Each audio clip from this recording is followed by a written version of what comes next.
Hello friends, कैसे हैं आप सब। तो आज से हमारा नया टॉपिक शुरू हो रहा है, पार्ट्स ऑफ स्पीच। आप देख रहे हैं स्क्रीन पे।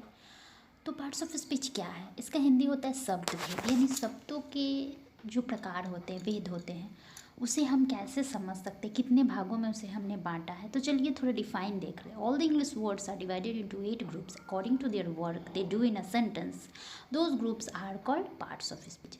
अब कौन कौन से पार्ट्स ऑफ स्पीच है, ज़रा उस पर भी हम नज़र डाल लेते हैं। टोटल 8 ग्रुप्स है, ये मैंने आपको मेंशन कर दिया। Let's have a look.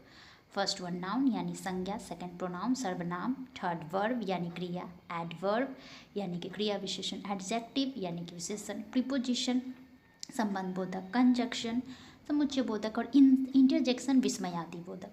इन सबों के बारे में हम बाद में डिटेल से वन बाय वन चर्चा करेंगे, ठीक है, इस पे डिस्कस करेंगे।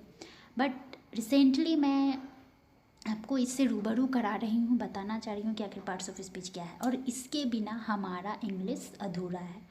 इंग्लिश एक क्या है? लैंग्वेज है। जैसे हिंदी हमारा लैंग्वेज, जिस तरह इंग्लिश भी लैंग्वेज। तो इस लैंग्वेज को समझने के लिए कुछ इसके रूल्स वगैरह होते हैं। कुछ ऐसे रूल्स हमें पढ़ने पड़ते हैं, समझने पड़ते हैं, जिससे हम इंग्लिश अच्छे से बोल पाते और लिख पाते। तो उनमें से हमारा एक पार्ट्स ऑफ स्पीच भी आ गया है। तो पार्ट्स ऑफ स्पीच में आप ये जो 8 देख रहे हैं, जो इसके भेद है, इसको जब हम अच्छे से डिस्कस कर लेंगे तो फिर हमें सहूलियत होगी समझने में। टेंसेस तो हम पढ़ ही चुके हैं पीछे क्लासेस में, उससे रिलेटेड हमने ट्रांसलेशन भी पढ़ लिया है। तो अब मैंने सोचा कि चलो पार्ट्स ऑफ स्पीच पे चर्चा किया जाए, और इससे हम रूबरू हो चुके हैं। अब वन बाय वन हम इसको डिटेल में आगे की क्लासेस में बढ़िया से समझेंगे।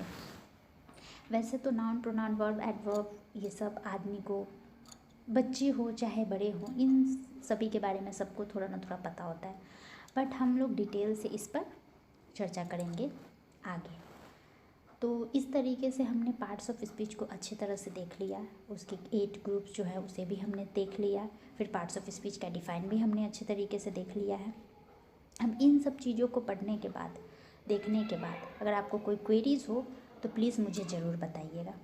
तो चलिए, ये तो हमने देख लिया। अब एज़ यूजुअल जो मैं डेली यूज सेंटेंसेस अपलोड करती हूँ, तो let's have a look what is our today's daily use sentences. तो first one is wake up early in the morning, यानी कि सुबह में जल्दी उठो। कहते हैं ना हम कि सुबह में जल्दी उठना चाहिए हमें।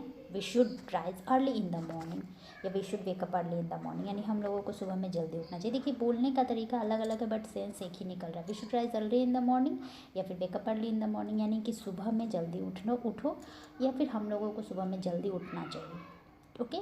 Next one is take bath daily, यानी कि रोज़ नहाओ। हमें रोज़ नहाना चाहिए। रोज़ नहाने से हमारा शरीर भी साफ़ होता है, मन भी फ्रेश और खूब ताजगी महसूस करता है। ये तो आप सभी को पता है। तो चलिए नेक्स्ट वन हम देख लेते हैं। Trim nails once in a week, यानी सप्ताह में एक बार नाखून को काटो। यानी कि सप्ताह में हमें एक बार नाखून को ज़रूर काटना चाहिए, क्योंकि नाखून हमारे बढ़ जाते हैं। तो आप जानते ही हैं कि नेल्स बढ़ने के बाद उसमें धूल, मिट्टी, डस्ट वगैरह सब चले जाते हैं। तो हम खाना खाते हैं और भी बाकी सारे काम करते हैं, तो हमें नेल्स को नहीं बढ़ाना चाहिए। तो हमें सप्ताह में एक बार नेल्स को ज़रूर कट करना चाहिए। ओके।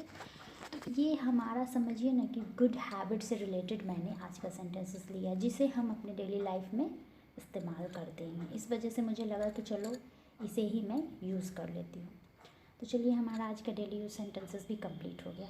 अब जो दोनों टॉपिक पर हमने चर्चा की, इससे रिलेटेड आपको कोई भी क्वेरीज हो तो please ask in comment box. And video अच्छा लगा हो शेयर कीजिएगा, लाइक करिएगा। थैंक्स।